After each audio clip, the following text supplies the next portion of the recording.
다시 또 영광스럽게 또 이렇게 오후 저녁에 여러분을 뵙습니다. 사실 참 기쁨이고 저한테 참 명예로워요. 이렇게 강변교회 이 오후 시간에 제 세미나에 두 번에 걸쳐 초대를 받아 말씀을 전한다는 것은 저한테 굉장히 큰 영광입니다. 왜냐하면 제가 여러 이런저런 교회에 초대받아서 말씀 전하러 가는 경험이 좀 있겠죠. 네. 근데 가는 곳마다 이렇게 얘기하겠죠. 근데 강변교회에 와서 특별히 이 말할 때 더욱더 특별하지 않을까요? 왜냐면 여러분이 특별하잖아요. 이거 어느 교회예요? 이 강변교회잖아요. 항상 오랫동안 알아왔던 교회. 여러분이 이 강변교회 저쪽 저기 청담동 저쪽에 있을 때 그때도 제가 그 교회 방문해가지고 말씀을 전한 게 아니라 여름 성경학교 여름 방학 때 이제 공부하러 갔었어요. 예배당 빌려서 공부도 하고 그때부터 흔적을 쭉 추적해서 아는 교회라서 역사 강변교회 히스토리를 제법 알아요 제가. 그러니까 강변교회는 꼭 제 교회 같은 느낌이 있는 거죠. 굉장히 마음에 가까이 있는 교회다. 그렇게 생각됩니다.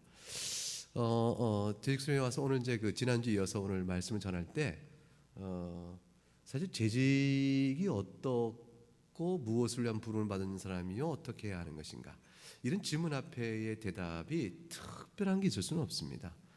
특별한 건 없고 대개는 재직 활동은 마음의 태도와 자세에 따라 결정됩니다. 이게 이제 그 직장에서 처음에 왔을 때 오리엔테이션하고 직무 교육을 시킬 때 OJT 시킨다고 하잖아요. 이 직무 훈련 시킬 때는 직무에 대한 소개 뭐 어떻게 해라 이거 쫙 가르칠 게 있어요. 그런데 사실 교회의 직무라는 것은 그렇게 복잡하진 않습니다. 복잡하지 않고 약간의 실수와 허물들은요 그건 사실 조금만 경험하면 다 고쳐질 수 있는 것이고 눈칫밥 1년이면 그 다음에 다 해결되는 거예요 사실은. 그래서 교회 일이라는 것은 그런 의미에서 보게 되면 특별한 직장의 OJT와 다르다. 그럼 뭐가 될까? 실무적인 몇 가지 지혜는 필요해요. 교회 특수성 때문에 안내를 할 때 와서 밖에 앉은 분을 밀어넣고 새 사람 앉히지 마세요. 뭐 이런 거. 아니 이 가장자리 앉고 싶어서 일찍 온 거예요. 예배 시간에 15분 전에 와서 가장자리를 딱 자리 잡았는데 예배 시작 한 2분 전 또는 시작하고 1분 후에 오신 분 때문에 제가 안으로 밀려 들어가야 된다면 제가 그냥 속이 상한 거예요. 그래서 이런 마음이 생기거든요. 그래서 그분을 밀어넣지 말고 늦게 온 분에게 양해라도 안으로 넣도록 하세요. 이런 식의 그 교회 자석 안내의 실무 기능. 이거 처음 듣죠? 모르셨죠? 그 사람은 물건이 아니라 밀어내 채우는 게 아니거든요. 일찍 오시면 가장자 앉는 분은 이유가 있는 거예요. 그러니까 양해를 합니다. 안으로 들어가게 도와주시려면 기꺼이 도와줘요. 왜냐하면 안 그러면 자기가 들어가야 되잖아요. 그러니까 기꺼이 도와줘요. 그러니까 하루도 기분 나빠하지 않으세요. 그래서 그렇게 해서 늦게 온 분들을 안 하는 그렇게 하는 정리하는 이런 실무적인 것 이런 것들은 재치가 좀 필요하고 경험이 있으면 많은 얘기할 수 있고 교회 특수상황에도 달라집니다. 근데 똑같은 일을 할 때 신경질주로 하면 어떻게 보세요? 안으로 들어가세요. 아니 먼저 들어가 뒤에서 양보를 해야지 무슨 교인직 전한담? 이러면 그건 모든 게 다 끝나는 겁니다. 그러면 얼마나 마음에 상처가 있고 힘들어져요? 그럼 이제 들어가러 간 사람은 안 들어가는 사람처럼 교인답지 않은 사람이 없는 거예요. 양보도 없고 서로 피차 배려해서 안으로 들어가야 하는데 몰상식하게 가장자리에 탁 앉아가지고 버티고 있다. 얼마나 밉겠어요. 근데 들어가야 될 사람은요 너무 억울한 거예요. 내가 일찍 와서 나는 이 안에 갑갑해서 못 있기 때문에 일부러 와서 앉았는데 그런 배려 없이 그냥 사람을 밀어넣는 내가 짐이냐? 밀어넣게? 이런 생각이 드는 거죠. 피차 간에 억울한 마음이 듭니다. 이런 게 없게끔 하는 게 재직이에요. 일을 잘한다고 생각하는 것으로 아닌 관계 문제를 배려할 수 있어야 재직입니다. 만일 관계 문제를 배려하지 않는다면 그것처럼 교회를 쉬운 게 어디 있어요? 실수를 많이 하죠. 야단 쳐서 고칠 수 있다면 세상에 교육처럼 쉬운 게 어디 있습니까? 근데 야단을 쳐도 못 고친다. 그 이스라엘 역사가 보여주잖아요. 하나님께서 얼마나 야단을 치셨는데 소용이 없잖아요. 그러니까 그건 아닌 것 같아요. 하나님께서는 사랑으로 우리를 고치십니다. 교회 안의 모든 재직 활동은 사람의 관계의 이해 속에서의 사랑의 배려입니다. 교회에 그리스도의 몸을 세우는 교회다. 교회를 세운다는 것은 그리스도의 몸을 세우는 겁니다. 그러니까 이제 이건 우리가 말로 다 알고 있는 지식이잖아요. 교회는 그리스도의 몸이다. 그 동그라미 딱 했어요. 그런데 그 의미를 한번 생각해 보세요. 교회는 그리스도의 몸이다. 누가? 교회. 교회는 뭐지? 그런 옆에 계신 분들이에요. 그러니까 함께 예배하고 있는 요 교인들 한 사람 한 사람이 그리스도의 몸이에요. 그러니까 내가 직접 그리스도의 몸을 뵌다면 공경하고 예배하고 막 그럴 거 아니에요. 근데 눈에 안 보이는 그리스도는 천상에 계시고, 그러니까 내가 그리스도를 섬길 방법이 없잖아요. 어떻게 섬기나 이렇게 생각해서 그리스도를 섬기지 않는 나의 신앙적 몰염치를 나는 편안하게 생각해. 안 보이니까 안 모시지. 그래서 자신은 어디 계세요? 옆에 계신 거예요. 교회 안에서 만나는 교회 회원들이 그리스도의 몸이에요. 흔히 잘 알려진 예화 중에 이런 게 있잖아요. 이제 갔는데 길에서 누가 이렇게 좀 도와달라 했는데 무시하고 갔단 말이에요. 알고 보니까 그분이 예수님이었다. 뭐 그런 예화 있잖아요. 그러니까 예수님께서 네가 왜 내가 그때 날 돕지 않았냐? 언제 제가 안 도왔습니까? 했더니 그때 네가 맨날 며칠 밤 8시에 네 앞에서 이렇게 도와달라는 사람이 바로 나였다. 뭐 이렇게. 이게 순 예화의 꾸민 얘기예요. 근데 이 얘기가 성경에 나와 있는 거하고 비슷하단 말이에요. 내가 옥에 갇혔을 때 네가 날 돌아보지 않았고, 내가 줄였을 때 먹을 거 주지 않았고, 언제 안 그랬다고요? 그랬더니 옆에 있는 작은 소자 한 것이 내게 한 것이다. 이렇게 말씀하고 주님이 교회와 자신을 어떻게 동일시 여길 것인가를 말씀하셨습니다. 이 말을 좀 진지하게 생각을 하는 거죠. 진지하게 생각하게 되면 교인이 그리스도구나 이렇게 생각합니다. 형제 자매가 그리스도구나 그거를 생각하는 마음으로 이게 마음가짐을 이렇게 마음에 둘 필요가 있습니다. 이게 쉽지 않습니다. 왜냐하면 그리스도는 아니잖아요. 그리스도로 생각하고 보는 거지. 근데 예수님이라면 안 할 행동을 하지 않습니까? 예수님이라면 안 할 행동을 하니까 밉잖아요. 그리고 마음에 안 들고 속상하고. 그래도 그걸 참고 해라. 그게 이제 주님의 뜻입니다. 주님은 교회를 세우셨어요. 이제 그것은 우리를 체질을 잘 하시기 때문입니다. 절대로 우리를 성령 안에서 성경 말씀을 두고 읽고 마음에 깨달아 주님 믿습니다라는 것은 신앙생활 못하는 우리를 잘 하시는 거죠. 우리가 그런 사람들이 아닙니다. 원죄인 이후에 원죄 아래에 있는 우리는 부패한 성품을 기본값으로 갖고 나오기 때문에 이 죄의 성품을 다스려 성령의 도우심 따라 살아가는 일은 계속적인 교훈과 훈계와 또 실족한 우리들을 다시 세우시는 하나님의 사랑에 대한 재확인, 이런 끊임없는 과정이 없으면 절대로 신자답게 못 사는 사람들입니다. 중생한 사람이라도 그런 연약성을 우리가 피하지 못하고 삽니다. 그러니까 그런 우리를 잘 알고 주님은 교회를 세우신 거죠. 교회를 세워서 맡기신 사역은 두 가지입니다. 이게 지난주에도 잠깐 말씀드렸는데, 하나는 진리 사역이요, 하나는 사랑의 사역입니다. 오늘 본문 속에서 진리 사역을 이렇게 설명합니다. 13절과 14절 두 절 같이 읽어보겠습니다. 시작. 우리가 다 하나님의 아들을 믿는 것과 아는 일에 하나가 되어 온전한 사람을 이루어 그리스도의 장성한 분량이 충만한 데까지 이르니, 이는 우리가 이제부터 어린아이가 되지 아니하여 사람의 속임수와 간사한 유혹에 빠져 온갖 교훈의 풍조에 밀려 요동하지 않게 하려 함이라. 이 부분은 지난주에도 읽었던 부분인데 이게 진리 사역입니다. 교회는 한 사람 한 사람이 복음을 어떻게 아는가를 살펴야 됩니다. 자, 누가 살필까요? 첫째는 목사님 살피죠. 둘째는 누가 살피죠? 장로님이 살피죠. 이건 목사님과 장로님을 세운 아주 중요한 이치입니다.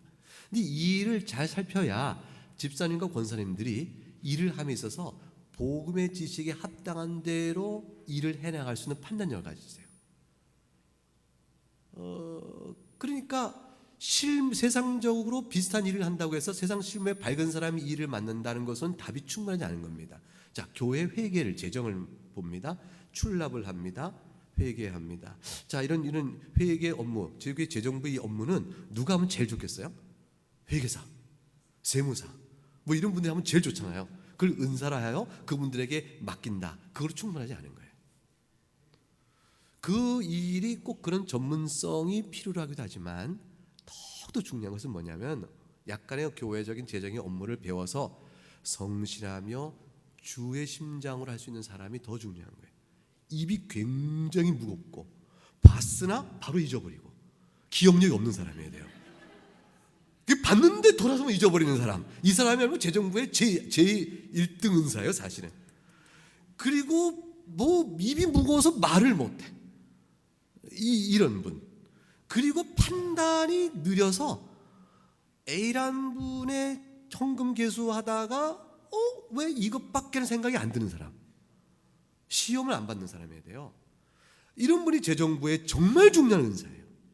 이런 은사는, 은사라고 말하면 사실 성령의 역사죠. 이것이 훨씬 더 중요합니다. 뭐보다?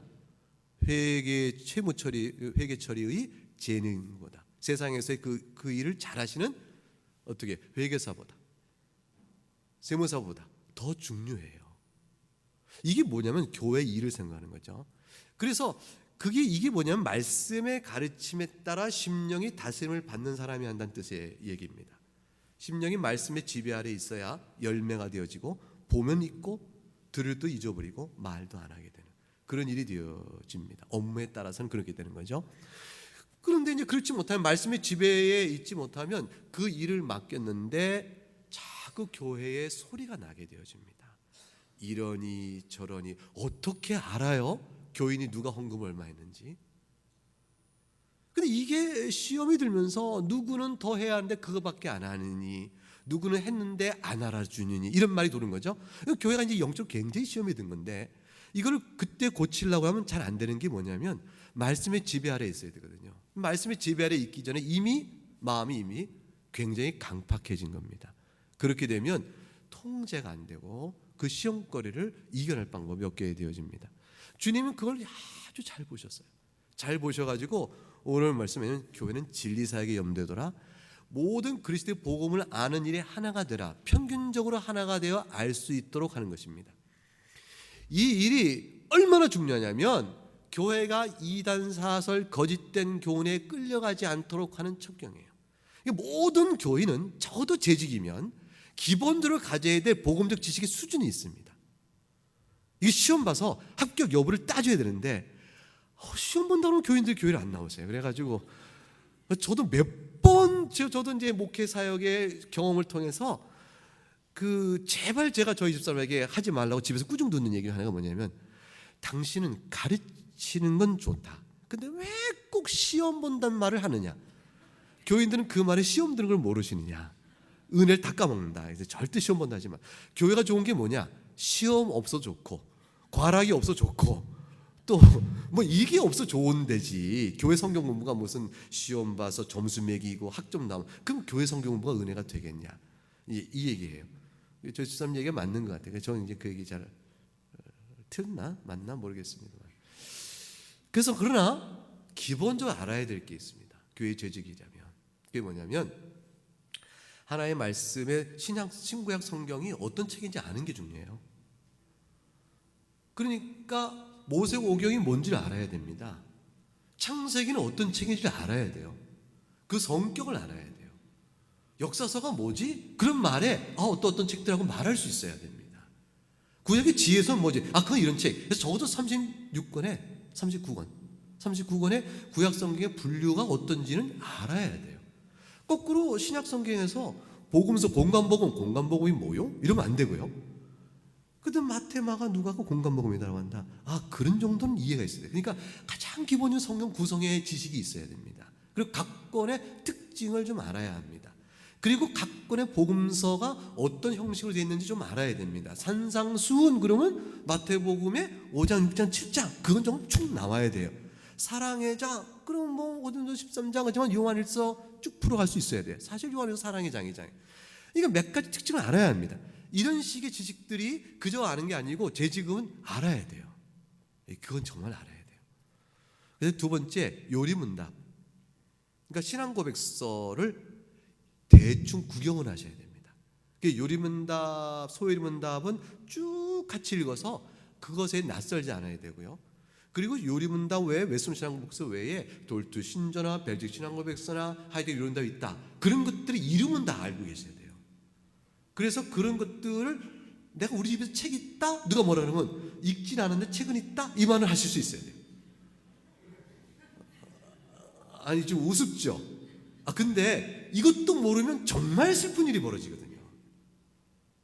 이것도 모르면 어떤 일이 벌어지냐면 이것의 지식을 가지고 와서 교회를 시끄럽게 하는 사람을 제압을 못해요.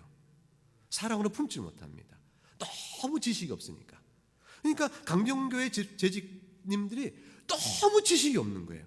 너무 좋은데 교양 있죠, 실력 있죠, 인품 있죠, 믿음 열심이죠, 다 좋은데 성경 66권이 뭔지 몰라. 소요리문답은 소 갖고 요리하는 거야? 그건 대요리는 뭔가 접시가 큰가? 이런 엉뚱한 생각을 하시면 안 된다 그 말이에요. 정말이에요. 정말이에요. 그런 것들이 뭔지는 아셔야 되는 거예요. 이거는요, 얘가 여러분들의 수준을 낮춰보거나 죄송하는 말이 아니고, 이거는 정말 제가 이렇게 한 번씩 얘기합니다. 제가 뭐라고 해도 괜찮아요. 김병원 목사님 와서 우리를 너무 얕봤어? 너무 낮추게 봤어? 이렇게 생각을 하시고 흉 잡아도 저는 이 말부터 해야 돼요. 정말 그건 아셔야 됩니다. 그래서 적어도 이렇게 이런 것들에 대한 기존적 이해가 있어야 되고요. 그렇게 되어진 다음에 한국 교회의 흐름이 어땠는지 교회사적 이해를 조금 아실 필요가 있어요. 그래야 주변에 누가 와서 우리 교회를 해방하는 사람이 있을 때 에이 이렇게 있어요. 한국 교회 흐름, 한국 교회사 정도 한 권 정도는 이렇게 쭉 읽어보실 필요가 있어요.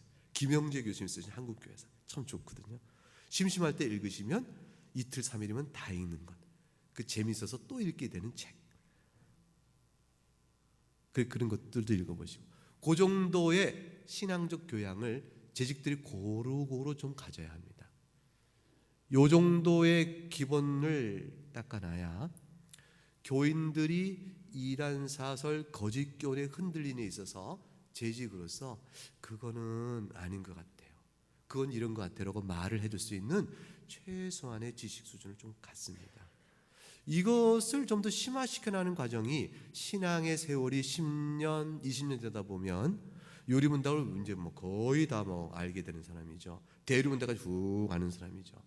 그래서 무슨 얘기하면 그건 요리문답 어디쯤에 있고 그건 이렇게 설명되는데 라고 표준적인 답들을 자기 입에서 자기 언어로 말할 수 있는 어느 정도 실력이 형성되어지죠. 같은 공부를 20년 했는데 그거 못하겠어요? 그런 정도의 일들이 굉장히 필요합니다. 이 일을 위해서 목사님이 계신 거예요. 목사님이 이 일을 열심히 할 겁니다. 열심히 하는 이 일을 달게 배우셔야 돼요. 달게 배우시고 나면 그러면 그 표준적인 지식의 바탕이 조금 형성되어지니까 어떤 일이 벌어지냐면 엉뚱한 말을 할 때 그건 아닌 것 같은데요 라는 말을 할 수가 있어요. 그래서 목사의 강설이 횡설수설하지 않도록 그거를 통제하는 교인의 기준은 뭐냐면 신앙고백서와 요리문답이에요. 목사님 이 말씀대로 가르치십시오. 목사는 그걸 가르쳐서 교인들이 자기 설교를 내 설교를 어떻게 알 수 있는가를 기준 잡아주고 교인 또한 거기에 일치하면 기쁘게 들을 거라는 약속을 서로 해가면서 말씀 앞에 교회가 세워져 갑니다. 이 일들을 자꾸 교회 구석구석에 해내서 영양을 공급하는 겁니다. 실핏줄이 몸에 구석구석 닿아서 영양이 공급하듯 우리의 몸에 공급될 양분과 산소는 성경과 표준 문서입니다. 이 두 개로 양분이 공급돼 갑니다. 이것에 대한 이해가 조금 생기면 굉장히 마음이 든든해집니다. 그리고 자신감이 생깁니다. 믿음의 도리에 대한 영적 확신이 세워지게 됩니다. 그럼 교회가 든든하고 웬만한 일이 시험 들지 않습니다. 견딜만 합니다. 이런 일이 됩니다. 그렇게 되면 이제 비로소 사랑의 열매가 막 열리게 되어져요. 이 사랑의 열매는 복음의 지식에 기초한 사랑의 열매입니다. 다시 말하면 원래 성품이 부드러워서 맺는 사랑의 열매 말고 복음의 지식에 기초한 사랑의 열매. 그게 여러분 복음 15절과 16절에 나와 있는 겁니다. 같이 읽어보죠. 15, 16절 시작. 오직 사랑 안에서 참된 것을 하여 범사에 그에까지 자랄지라. 그는 머리니 곧 그리스도라. 그에게 온몸이 각마디를 통하여 도움을 받음으로 연결되고 결합되어 각 지체의 분량대로 역사하여 그 몸을 자라게 하며 사랑 안에서 스스로 세우느니라. 그러니까 교회가 세워지려면 이 믿음의 지식을 엮는 사랑이라는 구슬이 없으면 안 됩니다. 이게 뭐 너무 당연한 일이죠. 이 두 개의 사실이 얼마나 중요한지 사도 바울은 에베소서에 3년 동안 목회하며 이 교회를 위해서 눈물로 이렇게 기도했던 내용을 로마에 있는 감옥에 써서 에베소에 보내는 겁니다. 여러분, 내가 여러분을 위해서 이렇게 기도합니다. 자, 이수환 목사님 여러분을 위해서 기도합니다. 어떤 기도하실 것 같아요? 목사님 그거야 나를 위해서 기도하시겠죠. 여러분 개개인을 위한 기도하시겠죠. 그런데 교회 전체적인 방향을 위해서 기도하시면 딱 두 가지 요약될 거예요. 그건 뭐냐면 진리를 여러분이 알기 원하고 사랑 가운데 든든히 설기 원하는 이 두 가지일 거예요. 그건 왜냐하면 사도 바울께서 에베소 교회를 위해서 그렇게 기도했거든요. 예컨대 볼까요? 에베소서 1장 17절과 19절 말씀, 그거를 읽어봅니다. 17, 19절 시작. 영광의 아버지께서 지혜와 계시의 영을 너에게 주사 하나님을 알게 하시고 너희 마음의 눈을 밝히사 그의 부르심의 소망이 무엇이며 성도 안에서 그 기업의 영광이 풍성함이 무엇이며 그의 힘의 위력으로 역사하심을 따라 믿는 우리에게 베푸신 능력의 지극히 크심이 어떠한 것을 너희로 알게 하시기를 구하노라. 전부 좀 알았으면 좋겠다 하는 것이 있어요. 그 바울서는 에베소 교회가 정말 알았으면 좋겠다. 그게 뭐 알았으면 좋겠다는 게 뭐죠? 첫째, 기업의 영광의 풍성이 뭐냐? 17절에 보면 하나님을 알고, 18절에 성도가 누리는 기업의 영광이 얼마나 풍성한지를 알고, 그리고 19절 그런 것들을 우리가 할 수 있도록 우리에게 믿음을 베푸신 능력이 얼마나 큰지를 알아라.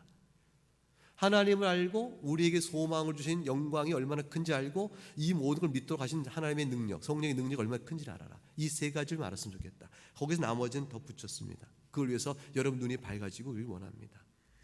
이 모든 것들을 알아가는 것이 오늘 우리에게 있어서는 이 기도의 응답이 어떻게 이루어질까요? 말씀과 신앙 표준 문서에 대한 이해 폭이 넓어져 감으로 알아가게 됩니다. 이런 객관적인 신앙의 내용, 기준, 계시의 사실들을 알아가는 일이 우리의 주관주의적 신앙으로 인한 잘못된 일을 막아줍니다. 열심으로 신앙생활을 하는 것이 아니고요, 신앙생활은 열심으로 해야지만 열심히 신앙을 대표할 수 없는 거예요. 열심히 신앙을 결정을 못합니다. 그러니까 열심히 쓰나 잘못된 길로 가면 안 되잖아요. 제가 이런 얘기 했었어요. 우리 아이들한테 설교할 때 이 얘기 했더니 애들이 금방 알아들어요. 이게 뭐냐면 자동차 바퀴가 열심히 굴러가요. 그러니까 자동차 열심히 엔진 돌려가지고 바퀴를 막 돌렸어요. 그러니까 이 자동차는 너무 신난 거예요. 내가 얼마나 열심히 일을 했냐. 근데 맨날 딴 데 가요. 그럼 소용없잖아요. 부산을 가야 되는데 꽹지 딴 데 가요. 그러면 소용없잖아요. 항상 방향과 목표가 뚜렷하지 않습니까? 열심히 있는 모든 에너지가 방향성을 바로잡도록 지시하는 계시의 표준성, 기준성, 내용이 잘못되어지면 아무 소용이 없습니다. 이게 사도 바울은 지금 이 당시 교회를 세우면서 얼마나 이단적 사상, 세상의 풍조가 교회를 어지럽힐 것이 잘 알기 때문에 이걸 위해서 간절히 기도했습니다. 자, 두 번째 또한 뭘 얘기하냐면 3장 가볼까요? 3장 16절과 19절. 3장 16절부터 19절 같이 읽어봅니다. 시작. 그의 영광의 풍성함을 따라 그의 성령으로 말미암아 너희 속사람을 능력으로 강건하게 하시오며 믿음으로 말미암아 그리스도께서 너희 마음에 계시게 하시옵고 너희가 사랑 가운데서 뿌리가 박히고 터가 굳어져서 능히 모든 성도와 함께 지식에 넘치는 그리스도의 사랑을 알고 그 너비와 길이와 높이와 깊이가 어떠함을 깨달아 하나님의 모든 충만하신 것으로 너에게 충만하게 하시기를 구하노라. 이게 뭐다 뭡니까? 사랑의 실천 능력이 여러분에게 더 풍성히 드러나기를 원합니다. 그러기 위해서 여러분이 먼저 받은 그리스도의 사랑을 좀 알았으면 좋겠어요. 그 얘기를 합니다. 그래서 18절 19절 그 유명한 너비와 길이와 높이와 깊이가 어떠함을 알았으면 좋겠다. 그리스도 사랑을 계속 더욱더 알아갔으면 좋겠다. 여러분 예수님을 알고 지금까지 신앙생활 오신 동안에 긴 세월 지나가는 동안에 그리스도의 사랑이 더 깊고 넓고 더 높게 그렇게 느껴지십니까? 어떻게 하면 그리스도의 사랑의 길이와 너비와 높이와 깊이가 더 커지는 경험을 할까요? 어떻게 그걸 알 수 있을까요? 어떻게 하면? 그건 두 가지입니다. 첫째는 성경이 그리스도의 사랑을 설명하는 그 설명을 더 깊이 묵상하고 깨달음으로 알 수 있습니다. 예수님의 사랑이 이렇게 큰 거구나, 이렇게 알 수 있습니다. 두 번째는 객관적으로 아는 걸 넘어서서 자기 적용을 알 수 있습니다. 내가 이렇게 악하구나, 내가 이렇게 부족하구나, 근데 이걸 다 용납하시는구나. 그래서 그리스도의 사랑이 새롭게 느껴지는 겁니다. 대개 부모의 사랑을 어떻게 더 크게 알게 되어져요? 더 크게 받아서가 아니라 실존적으로 알죠. 나를 부모님이 얼마나 사랑했는지 내가 자식 키우면서 그때 알고 기억나고, 이렇게 했는데도 날 용서하시고, 이것들이 이제 실존적으로 알게 돼요. 자기 적용을 통해 부모 사랑을 깊이 알아가게 되듯이 그리스도 사랑을 성경을 통한 객관적 지식을 통해서 더 깊이 알고 말할 수 있지만, 사실 돌아서 자기가 하나님 앞에 무릎 딱 꿇었을 때 주님, 저 같은 자도, 이게 마음에 확 밀려올 때, 그럴 때 더욱더 알아가요. 그런데 특별히 내가 무슨 뭐 정가 몇 번 별쳤지 못된 짓을 사회적으로도 행하고 뭐 이러다가 사회적으로 그냥 그 명성 다 잃고 명예 영광 다 뺏기다가 바닥에 다시 일었을 때 주님이 새로운 기회를 주시면 주님의 사랑을 노래할 수 있을지 모르지만, 난 뭐 평범하게 별 탈 없이 그냥 상식적으로 또 교양 있게 잘 살아왔는데, 내가 그리스도의 사랑을 더욱더 실존적으로 더 어떻게 깨달을까? 뭐 특별한 게 뭐 없는데, 이럴 땐 어떻게 더 깨달을까요? 그걸 위해서 말씀의 지식이 바탕이어 자기를 돌아보는 일이 참 필요합니다. 성찰입니다. 자신을 들여다보는 만큼 그리스도 사랑은 더 깊이 다가옵니다. 그래서 난 요즘에 예수님의 사랑이 좀 밍숭밍숭해. 그 뭐냐면, 나는 내가 하나님 앞에서 어떤 사람인지 잘 모르겠어, 이거예요. 하나님께 우리를 보배처럼 여기세요. 지난주 말씀드린 것처럼 여러분은 하나님의 기쁨입니다. 여러분이 하나님의 기쁨인 까닭은 여러분이 완전한 의인이기 때문이 아니고 죄인인데 죄를 아는 사람이라 하나님의 기쁨이에요. 자, 탕자의 아버지는 첫째 아들과 둘째 아들과 누가 더 탕자의 아버지의 자랑과 기쁨이 되겠어요? 첫째 아들 좀 속상해요. 여지껏 수고해놓고 아버지의 마음을 몰라줘요. 근데 둘째는 못된 짓은 다 했지만, 그러나 둘째 아들은 아버지 마음을 아는 자가 되어버렸어요. 그래서 이 둘째 아들은 아버지 사랑을 알아요. 더 깊이 알아요. 더 깊이 알아요. 첫째 아들은 자기가 아버지 앞에 해왔던 모든 일을 따라서 아버지가 그런데 나를 알아주지 않는다고 투정 부렸던 그 자식, 그 모습이 얼마나 아버지 앞에 큰 사랑을 내가 몰랐던 자인가를 뒤에 깨달을 때까지는 아버지 사랑을 잘 몰라요. 그러니까 자신이 하나님 앞에 어떤 자인 걸 안다는 것이 그리스도의 사랑의 너비와 길이와 높이와 깊이를 알아가는 큰 일입니다. 굉장히 실존적이죠. 이런 일들이 교회 안에서 순하게 저절로 이루어지겠습니까? 말씀을 배워가는 일, 신앙 실천적 적용으로 자신을 돌아보며 기도하고 찬송할 때 마음이 올라오는 일, 이게 다 그냥 저절로 되겠어요? 신앙 실천적 노력하는 일이 저절로 되겠어요? 이게 쉽지가 않습니다. 그래서 교회는 조직이 필요하고 재직을 써 하나님께서 일을 맡겨서 계속 가르쳐 나가는 겁니다. 그래서 어떤 일을 세우냐면, 오늘 본문을 보니까 목사를 세우고 11절 보니까 사도도 있었고 4장 11절 선지자도 있었고 복음 전한 자가 있고 목사와 교사 삼으셨다 그랬어요. 이게 전부 다 뭐냐면 말씀을 가르친 사역들입니다.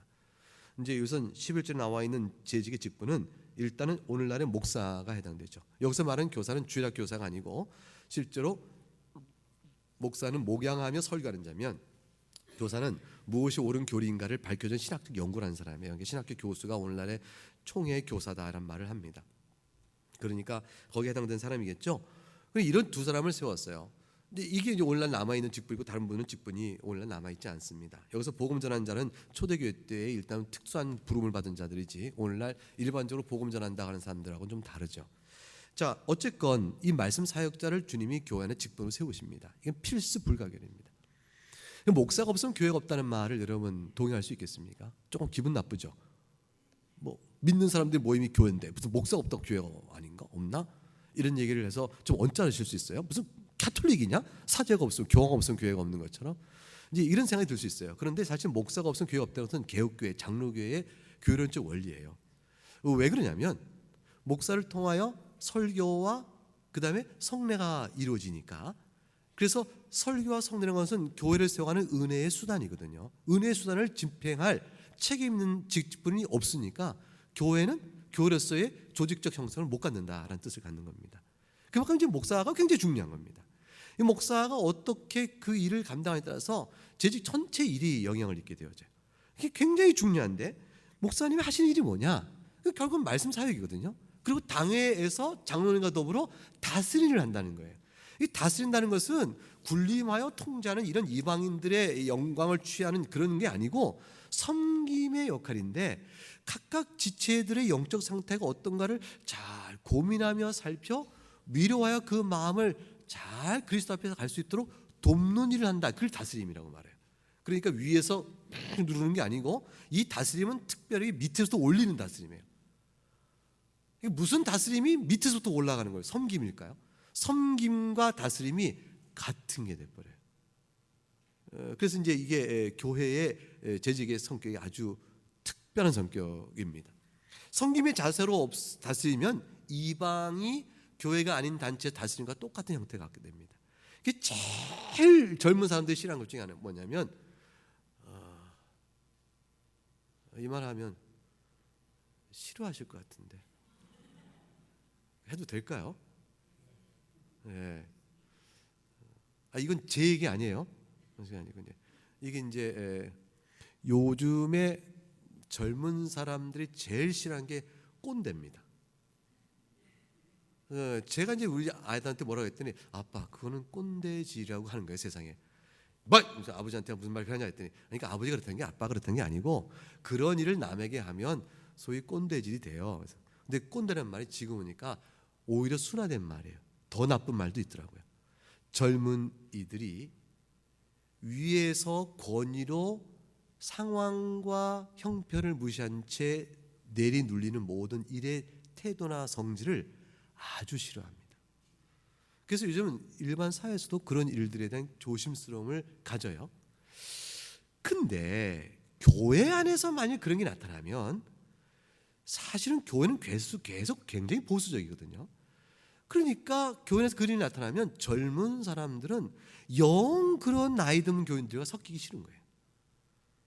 그러니까 나이 들어갈수록 사실은 우리가 그리스도의 은혜와 부드러움과 자상함과 긍휼과 너그러움이 커져갑니까? 아니면 이게 다 좁아져 갑니까? 나이 들어갈수록 좁아지죠. 이상하죠. 인생의 경륜과 이해폭은 넓어지는데 이상하게 소원한 게 많죠. 저도 요즘에 소원한 게 얼마나 많은지 모르겠어요. 굉장히 소원해요. 저 교인들에게 굉장히 소원해요. 아니 이렇게 있어요. 제가 이렇게 교인들하고 완주하는데 좀 늦게 온 교인이 있어요. 모임이 있는데 그럼 저도 있고 그러면 조금 늦게 왔을 때 저를 보고 목사님 죄송합니다 좀 늦었습니다 하고 인사하고 들어가면 얼마나 이뻐요. 나가 있는지 없는지도 그냥 신경도 안 쓰고 그냥 들어가 툭 앉아요. 그럼 제가 늦게 왔어 좀 어떻게 바빴나 봐 인사말을 해요. 그게 무슨 얘기예요? 인사 좀 해라 이런 뜻이잖아요 제가. 근데 네 늦었어요? 그러고 말아요. 속에서 불불 끓는 거예요. 예의도 없고 뭐도 없고 내 나를 어떻게 보는 거야? 근데 그래서 제가 그런 거 아니라고 불러서 말 좀 할까? 하고 제가 집에 있는 아들에게 물었더니 아빠 제발 그러지 마세요. 불러서 말하면 그거는 꼰대예요. 그래서 제가 그걸 견뎌야 되는 거예요. 그 마음에서 제가 이렇게 서러움이 생기기 시작하는 거예요. 얼마나 서럽든지. 나는 안 그랬는데 저는 안 그랬 젊어서 절대 못 그랬거든요. 근데 요즘에는 그걸 당해요. 세대가 끼었나? 아니면 바뀌었나? 근데 가만히 교회를 생각해서 보니까 목사가 지금 되고 교회를 생각해 보니까 제가 이제 그 목사가 되기 전에 그 담임 목사가 되기 전에는요. 담임 목사는 갑인 줄 알았어요. 목사님 설교하고 이렇게 뭐 얘기하고 이렇게 하세요. 그러면 또 교인들 따라 하시니까 목사님이 갑이구나 그랬어요. 근데 담임 목사 돼 보니까 목사님이 을이더라고요. 왜냐하면 설교도 하고 그러지만 회의도 제가 이렇게 회의를 주장하죠. 회의 진행도 하지만 모든 결정을 교인들의 눈치를 안 볼 수가 없더라고요. 교인들이 싫어하시면 결정을 못 하겠는 거예요. 반대하시는데 밀어붙이자니 마음이 너무 힘들어요. 그리고 설교를 하고 이렇게 지내는데 집에 가면 사모하고 저희 집사람하고 하는 얘기 뭔지 아세요? 여보, A 권사님 봤지? 응, 봤어요. 얼굴이 어떠셔? 글쎄 오늘 좀 덜 웃으시네요. 왜 그럴까? 적어요. B 장로님 요즘 얼굴이 어떠실까? 글쎄 오늘 밥도 안 드신 것 같아요. 왜 그러실까? 이게요, 집에 가서 몇 시간 동안 나와요. 몇 시간 동안 마음에 걸려요. 얼마나 힘든지 모르겠어요. 이게 을 중에 을이지 이게 뭐예요? 섬김이라는 건 사실 이런 거예요. 그러고 나니까 내가 그분에게 인사할 때 어땠냐 했더니 인사하실 때 옆에 분이 말을 거는 바람에 네 안녕하세요 그리고 바로 돌아섰어요. 안녕하세요 하고 눈을 안 마주치고 안녕하세요 그리고 돌아섰어요. 그러니까 그분은 안녕하세요 고개 들어보니까 내가 안 보고 이러고 있는 거야. 나는 인사했는데 오해가 생길 수 있잖아요. 그리고 인사를 같이 해서 들어섰는데 제가 먼저 일어섰네요. 그분 하도 오랫동안 하셔가지고 그냥 그분이 일어섰는데 들어보니까 아직 제가 이러고 있어요. 젊은 목사가 아직도 이러고 있네. 오해가 생겨요. 이런저런 일들이 자꾸 생각나는 겁니다. 오해일 수도 있고 아닐 수 있는데 설교하는데 집사님 저 정체는 오늘 설교 중에 다 반말했어요. 그래서 내가 무슨 반말을 해요 했더니 말을 너무 빨리 하면서 그랬습니다. 그랬어요. 요 다자가 요자가 안 들린 거예요. 그랬기 때문에 요자가 다 안 들렸다는 거죠. 그래서 오늘 당시에 하루 종일 반말했습니다. 그랬나? 여러분 모든 일이 다 그래요. 어렵습니다. 참 어렵습니다. 이런 모든 일을 통해서 교회를 세워가기 위하여 말씀을 가르치고 목양을 해간다는 일이 정말 어렵구나. 정말 어렵구나 싶습니다. 자, 그러니까 목사는 힘이 뭐냐면 말씀을 공유하여 같은 말씀의 지식 위에서 한 그리스도를 성경하는 영적 성찰이 함께 이루어지는 당회와 재직이 너무너무 소중한 거예요. 그게 여러분의 힘이에요. 목사님 무슨 말인지 제가 다 압니다. 우리가 다 이렇게 해야죠 라고 말한 영적 공명과 통일성과 사역 성질의 일치감, 이 사명의 일치감만 있으면 사실은 정말 목사처럼 할 만한 게 없습니다. 해볼 만합니다. 사실 하나님의 말씀을 가르치는 게 얼마나 행복한지 아세요? 이거 하나 때문에 다른 거 다 힘들어도 괜찮아요. 설교 1시간 때문에 일주일 내내 힘들어도 괜찮습니다. 저는 사실 기도를 그렇게 했었어요.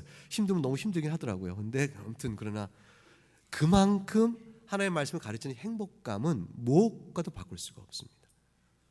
근데 이게 목사의 큰 기쁨입니다. 그러나 어쨌든 이 일을 위해서 세웁니다. 자, 그렇게 되면 교회가 어떻게 되길 바라냐면요, 12절에 성도를 온전하게 봉사일을 하게 하면 그리스도의 몸을 세운다 그랬습니다.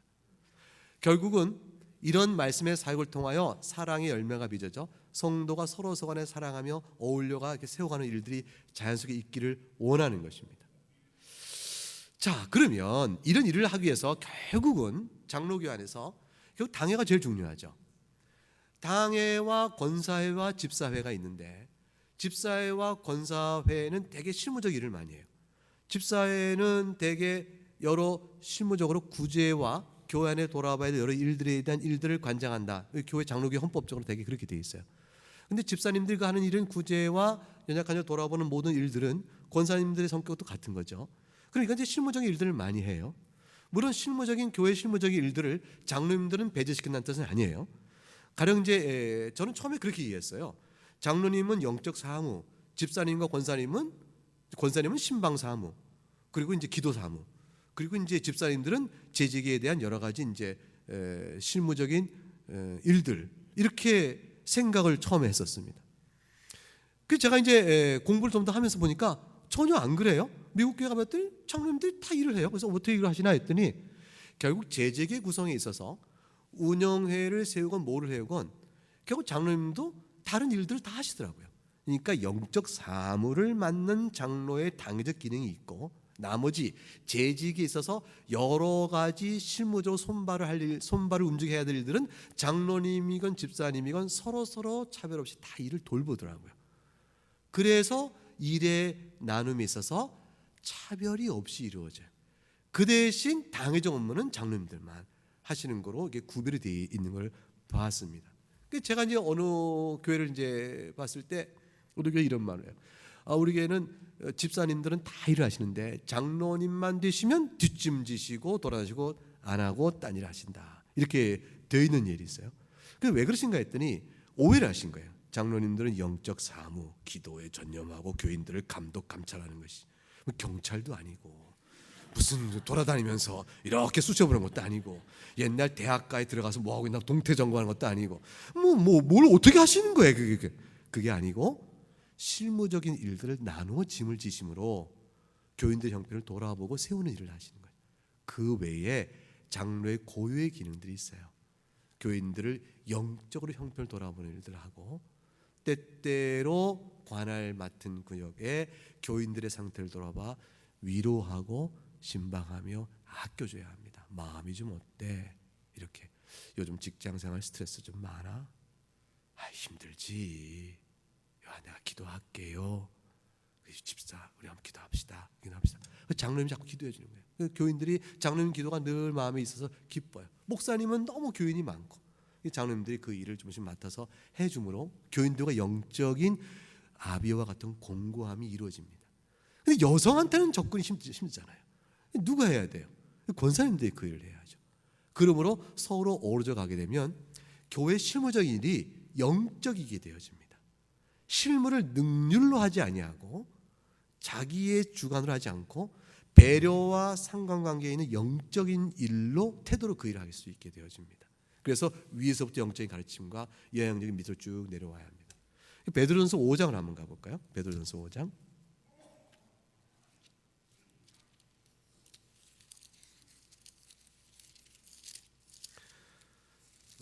베드로전서 5장 1절부터 4절 그 유명한 말씀을 보겠습니다. 한번 같이 읽어보죠. 1절부터 4절 시작. 너희 중 장로들에게 권하노니 나는 함께 장로된 자요 그리스도의 고난의 증인이요 나타날 영광에 참여할 자니라. 너희 중에 있는 하나님의 양무리를 취대 억지로 하지 말고 하나님의 뜻을 따라 자원함으로 하며 더러운 일을 위하여 하지 말고 기꺼이 하며 맡은 자들에게 주장하는 자세를 하지 말고 양무리의 본이 되라. 그리하면 목자장이 나타나실 때 시들지 아니하는 영광의 관을 얻으리라. 이게 굉장히 중요한 얘기가 있죠. 이게 당회적인 구성의 얘기인데 너희 중에 있는 하나의 양무리를 치라 그랬습니다. 이게 다스림의 책임이 주어진 겁니다. 다스림의 책임을 주었기 때문에 적어도 당회는 늘 하나님의 뜻대로라는 근심이 마음속에 있어 작용돼야지 합니다. 우리 교회가 교인들이 어떨까? 영적으로 우리가 어떨까? 이 마음에 늘 애틋한 근심이 마음속에 이렇게 늘 울려나고 있어야 됩니다. 그건 치는데 억지로 하지 말고 하지 말라는 게 있습니다. 하지 말이 뭐냐면 약물을 친다는 것은 뭐냐면 먹이고 잘 살펴 돌보는 것인데 먹일 것은 그리스도의 말씀의 양식이요 신령한 교리요 하나님의 봉사로 인한 따뜻한 사랑입니다. 이거를 먹이는 거예요. 이거를 먹이는데 합당한 태도는 뭐냐면 억지로 하지 말고 하나님 뜻을 따라 자원하며 하라 이런 거예요. 이게 자원함이 뭐냐면 남의 눈치 때문에 체면 때문에 하지 말라 그 말이에요. 이 말 속에서 우러나 해야 합니다라는 것이에요. 이게 내가 우러남이 부족하다 그러면 기도해야 될 문제죠. 마음의 소원을 따라 해야 되고요. 그 다음에 더러운 이득을 위해 하지 말고 기꺼이 하라 했습니다. 이게 뭐냐면 나를 높이기 위해서 하지 말라는 얘기가 되어진 것 같습니다. 여러분은 뭐 장로님이 교회에서 무슨 물질의 이익을 보고 뭐 하겠어요? 장로님이 개인 사업과 교회 일을 연결시켜서 더러운 이익을 좀 보게 이렇게 하시겠어요? 그러지 않으실 거예요. 그런 아주 대형 교회는 그런 데 있다고 누가 소문이 들리지만 저는 안 믿어요. 그러게 하겠어 장로님이신데 그러진 않으시겠지. 어쨌든 그런 일이 있으면 안 되는 겁니다. 다시 말하면 더러운 이득을 위하지 말라는 말은 손해를 기꺼이 감수하며 해라는 뜻이 되어져요. 반대 얘기가 되어집니다. 그 다음에 세 번째 맡은 자들에게 주장하는 자세 하지 말라 해서 이게 참 어렵죠. 내가 장로까지 된 세월이 얼만데 이거 참 문제예요. 자, 어떤 분이 이렇게 됐어요. 제가 이제 섬기던 교회에 장로 피택이 한 분이 되셨어요. 그러니까 이제 그 집안이 다 기뻐하시죠. 부인께서도 기뻐하시고, 장 권사님도 다 기뻐하시고. 근데 그거를 이제 다른 데 가서 얘기를 하신 거예요. 얘기하셨더니 집안의 어른들 너무너무 좋아하는 거예요. 그 어른들이 부모님이 한 노모가 살아가신데 노모께서 뭐라 하시는지 너무 좋아하시면서 우리 집에 경사가 났구나. 네가 이제 좀 권세를 좀 교회에서 부리겠구나. 그 노모의 생각은 그런 거예요. 이분도 권사님이시고 신앙인이신데. 그리고 이제 교회가 일정하게 크면은 장로님 부인 되신 권사님은 다른 분들에 비해서 교회의 여러 가지 일들과 상황에 대한 정보가 빨라서 이렇게 아는 것이 많고 그걸 정보를 조금씩 나눠주면서 다른 교인들에게 약간 위세를 갖고 하는 경우가 있어요. 이게 다 세속적이죠. 그런 일이 교회에는 있을 수 있습니다. 있을 수 있고 우리가 허물이 많기 때문에. 그런데 자랑스럽지는 않습니다. 이거예요. 그런 것들 때를 좀 벗어가는 겁니다. 이 일들을 하겠어. 제가 저는 한 가지 확신하는 게 있는데 목사로서 주님 앞에 섰을 때 그렇게 칭찬 못 받을 것 같아요. 왜냐면 목사에게 요구되는 하나님의 기대가 너무 높아요. 성경을 몇 번 읽어봐도 너무 높아요. 근데 그 기대치에 너무 부족해요. 미치겠어요. 정말이에요. 제가 목회를 하자니 믿음이 너무 부족하고 교수를 하자니 실력이 너무 없구나. 이것도 못하고 저것도 못하는데 어쩌면 좋으냐. 그런 탄식을 많이 했습니다. 그러다가 지금 뭐냐면 배짱을 합니다. 이런들 뭐 그냥 하는 거지 뭐. 별 수 있나. 그래서 뭘 해야 되냐만 생각하고 그냥 뚜벅뚜벅 가자. 빨리 늙었으면 좋겠다. 빨리 이 세월 지나서 빨리 은퇴했으면 좋겠다는 생각이 막 들 만큼 막 마음에 힘들 때가 있습니다. 왜냐면 기대만큼 내 기대에도 내가 못 미치니까요. 뭐 말할 것도 없고요. 어렵습니다. 그래서 제가 압니다. 하나님 앞에서 크게 칭찬 못 받을 것이라. 결국 재직이 된다는 일은 하나님의 부르심 앞에서 내가 서 있다는 이 엄청난 사실 앞에서 하나님의 칭찬을 늘 바라보고 살아야 됩니다. 하나님 칭찬만이 우리의 위로입니다. 여러분 공로로 구원받는 거 아니죠. 근데 주님께서는 공로로 구원받지 않지만 수고하는 자들을 칭찬하십니다. 여러분 절대로 이거 믿으세요. 주의 몸된 교회를 위하여 말씀의 원리에 따라 기도하며 순종하는 그 내면과 속마음을 주님 훤히 보세요. 우리 정말 훤히 보시고 그 가운데 얻어진 마음의 주님 사랑의 순수한 결심이 외적으로 드러날 때는 별로 교회에 영향 주지 못하는 작은 일들을 해나가고 있다 할지라도 주님은 너무 기뻐하세요. 그리고 칭찬하십니다. 그 칭찬이 재직으로 세움받는 모든 일에 대한 유일한 위로의 근거가 됩니다. 양무리를 주장하지 않고 본이 되라. 권력의 욕망을 제어하라. 목사나 장로는 임의로 권세를 부리는 자들이 아니요 그걸 위해 세움받은 자가 아니다. 오직 주님께서 양무리를 잘 돌보라고 위탁을 받았으니 그 책임이 얼마나 크겠느냐. 그러니 순종과 주의 마음으로 그 심장으로 교회를 섬길 것이며 게으른 종을 탓하시는 주인의 마음을 늘 생각하고 살아야 한다. 이것이 이제 성경의 교훈입니다.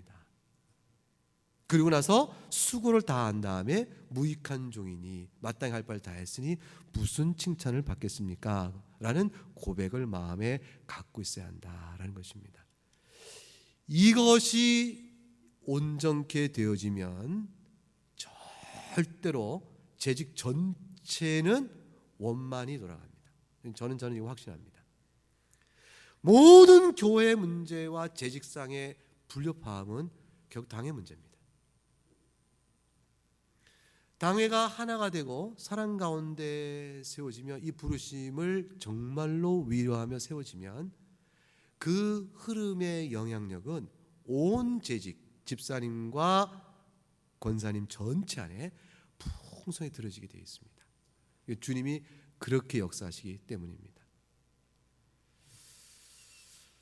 자, 디모데전서 3장에 나와 있는 감독, 장로님과 집사님 그리고 권사님에 관한 영적 교훈의 말을 읽고 이제 오늘 드린 말씀을 마치도록 합니다. 자, 디모데전서 3장을 보겠습니다. 3장 1절부터 13절까지 말씀을 교독을 하면 하죠. 한번 제가 있습니다. 시작합니다. 밉보다 이 말이요 곧 사람이 감독의 직분을 얻으려 함은 선한 일을 사모하는 것이라 함이로다. 그러므로 감독은 책망할 것이 없으며 한 아내의 남편이 되며 절제하며 신중하며 단정하며 나그네를 대접하며 가르치기를 잘하며 술을 즐기지 아니하며 구타하지 아니하며 오직 관용하며 다투지 아니하며 돈을 사랑하지 아니하며 자기 집을 잘 다스려 자녀들로 모든 공선함으로 복종하게 하는 자라야 할지며 사람이 자기 집을 다스릴 줄 알지 못하면 어찌 하나님의 교회를 돌보리요. 새로 유익한 자도 말지니 교만해져서 마귀를 정죄하는 그 정죄에 빠질까 하며 또한 외인에게서도 선한 증거를 얻은 자라 할지니 비방과 마귀의 올매에 빠질까 염려하라. 이와 같이 집사들도 정중하고 일구이언을 하지 아니하고 술에 임박히지 아니하고 더러운 일을 탐하지 아니하고 깨끗한 양심의 믿음의 비밀을 가진 자라야 할지니 이에 이 사람들을 먼저 시험하여 보고 그 후에 책망할 것이 없으면 집사의 직분을 맡게 할 것이요 여자들도 이와 같이 정숙하고 모함하지 아니하며 절제하며 모든 에 충성된 자라야 할지니라. 집사들은 한 아내의 남편이요 자녀와 자기 집을 잘 다스리는 자일지니 집사의 직분을 잘한 자들은 아름다운 지위와 그리스도 예수 안에 있는 믿음에는 큰 담력을 얻느니라. 하나님의 말씀이지요. 여러분 여기서 장로의 직분, 감독의 직분, 여기서 이제 장로의 직분이라고 우리가 적용할 수 있습니다. 장로의 직분과 집사의 직분 그리고 여자들도 11절 이와 같이란 이 세 가지 권사님의 직분에 대한 성격은 11절로 뽑아요. 자, 그러면 이 세 가지의 직분은 구별되어 있는데 사실 내용을 보니까 다릅니까? 같습니까? 보세요. 장로는 어떤 사람이죠? 2절에 책망할 것이 없고 절제, 신중, 단정, 대접, 가르치기, 술 좋아하지 않고 굿하지 않고 관용하며 다투, 돈 사랑하지 자기 집 잘 다스려. 그러면 집사님은 어떠죠? 8절 일구이언 안 하고 술에 입맞게 더러운 일 탐하는 깨끗한 양심 비밀에 가진 자 시험을 먼저 해보고 채무를 없으면 집사 직분을 맡게 하라. 이 등등. 그 다음에 12절에 하나의 남편이 되어 자기 집 잘 다스리라. 결국 집사와 권사님, 장로님 사이에 차이가 있어요? 없어요? 없습니다. 다 똑같이 무슨 얘기를 하고 있는 거죠? 합당한 그리스도인이 되고 성숙한 그리스도인이 된다. 신앙과 복음을 아는 자요, 복음의 진리에 밝고 그에 따른 사랑의 열매를 맺는 사람, 참된 그리스도인이어야 된다. 이 사실에 있어서 성숙과 성장을 기대하고 있는 거죠. 그겁니다. 여기에 장로와 집사와 또 권사의 맡은 바 책임이 직능적 구별을 놓고 이걸 잘하고 저걸 잘하고 여기에 재주가 있고 이걸 잘해야 한다. 이게 구별을 주고도 않아요. 얼마나 중요한데 성경은 그 아까운 구절들을 다 써서 왜 이렇게 그분의 됨됨이를 신앙 됨됨이를 말할까요? 이게 재직이란 무엇인가를 말해주는 성격 때문에 그렇습니다. 교회는 일을 좀 못해도 괜찮은 거라 그겁니다. 그러나 교회는 조직이 필요한 까닭은 이 사랑의 훈련 때문에 그런 겁니다.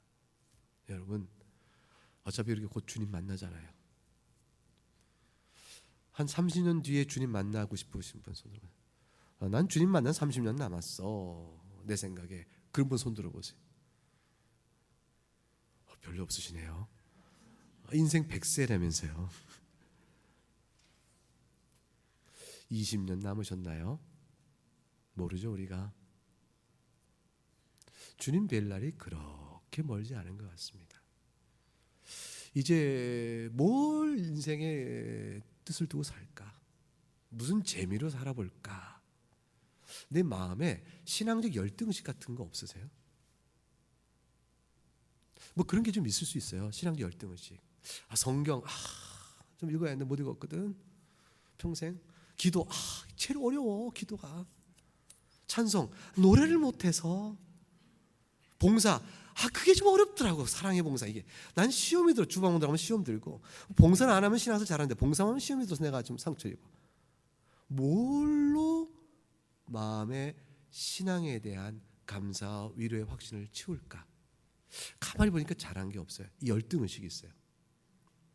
이 열등의식은요, 첫 번째는 부정적으로는 버려야 합니다. 여러분 있는 그도 주님 사랑하세요. 걱정하지 마세요. 평생 게으르게, 이거 왜 이럴까요? 잘못한 말 없는데. 평생 게으르고 나태하면서 신앙생활을 해왔어요. 성경 읽기 그렇게 안 할 수 없었고 뭐 이렇게 안 했어요. 그래도 여러분, 주님 여러분 사랑하세요. 믿으세요. 우리가 못난 자식이라고 아가마도 다 사랑해요. 실제 못나서도 아니고요. 원래 우리는 도토리 키재기예요. 사실은 경건하고 훌륭한 분이나 우리가 볼 때 시원치 않은 교인이나 우리가 볼 땐 굉장한 차이지만 하나님 보실 때는 다 사랑스러워요. 그래서 절대로 여러분이 하나님 사랑을 받고 있는 거 그거 확신하세요. 여러분이 얼마나 훌륭하게 성경 읽기 잘 이거 말한 걸 잘해왔는 것 같고 사랑을 나 더 크게 받을까는 생각하지 마세요. 그냥 여러분은 하나님의 사랑의 대상이에요. 그냥 여러분은 하나님 무척 사랑하세요. 그래서 예수님을 여러분이 주셨어요. 여러분은 절대 하나님 사랑의 대상이에요. 그 의심하지 마세요. 두 번째, 내 마음에 가질 게 있어요. 조금 잘하고 싶은 거 한번 해보는 거예요. 한번 해보는 거예요. 기도 그래, 시간 정해놓고 한번 해보자. 이왕이면 시간 정해놓고 해보시는 게 좋아요. 그냥 하루에 30분 기도해야지. 아침 못하면 저녁 때하고, 저녁 때면 점심 때하고 이렇게 하는 것보다 정해놓은 시간에 하려고 애를 쓰면 이상하게 기도 맛이 좀 살아요. 친구 연락이 와요. 약속 있는데. 기도 약속이잖아요. 그 재미가 있어요. 선약이 있어. 그러고 나면 굉장히 기분이 좋아요. 내가 선약이 있다고 말했어. 주님과 선약이야. 요 말로 인한 재미가 삼삼해요. 그러고 나면 기도할 때 주님, 제가요 주님 만나려고 선약했다고 그랬어요. 잘했죠? 그러면서 마음에 행복감이 와요. 정해놓고 기도하는 것이 좋다. 성경 읽는 시간도 정해놓은 시간대가 좋아요. 그 시간 지키려고 애를 쓰다 보면 제가 꽤나 경건하게 살려고 훌륭한 신자처럼 느껴지거든요. 잘했다 잘했다는 생각이 들어요. 그 행복감이 있어요. 이 행복감은 주님 앞에 충성다하게 주신 하나님의 사랑이에요. 이 행복감은 구하는 자가 받는 은혜예요. 이 행복감은 남에게 못 나눠줘요. 이 행복감은 잘난 체가 아니에요. 내가 주님을 사랑하고 있고 난 자기 확인이에요. 내가 주님 사랑하고 있는 자기 확인 때문에 오는 행복감이 있어요. 그 주님 뵙고 싶은 마음이 자꾸 들어요. 봉사도 다 그런 거예요. 그러면서 재직으로 살아갈 때 재미가 삼삼한 겁니다. 한번 해보시겠습니까? 몇 년 동안만, 자 약속하자. 10년만 해보세요. 10년 너무 긴가요? 10년 뒤에 김 목사님 나이 있을지도 몰라요. 그러면 5년만 해보세요. 올 한 해만 해보시면 그 다음에 그 재미가 여러분은 앞으로 90세, 100세까지 사시더라도 지금까지 신앙은 좀 다를 거예요. 정말 교인으로 살고 교회가 내한테 있고 내 교회가 있고 거기에 작은 직분을 얻어서 제주 섬긴다는 게 이렇게 행복한 거구나라는 소중하고 감사가 넘칠 수 있습니다. 이거를 여러분에게 꼭 들려드리고 실천하여 손에 쥐시는 여러분 될 수 있기를 주의 이름으로 축복합니다. 기도하겠습니다. 하나님 아버지 감사합니다. 예수 믿고 구원받아 하나님의 자녀 되게 하시고 하나님의 사랑을 듬뿍 받아 살게 하시니 감사합니다.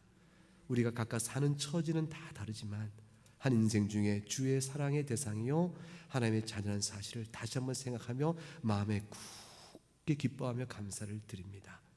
믿음을 주시고 교회 회원이 되게 할 뿐더러 엄격결에 아무것도 가진 거 없지만 권사로, 집사로, 또 장로로 세워주는 어마어마한 하나님의 큰 사랑을 입었으니 이 소중한 부름 앞에 우리 자신을 겸손히 돌아봅니다.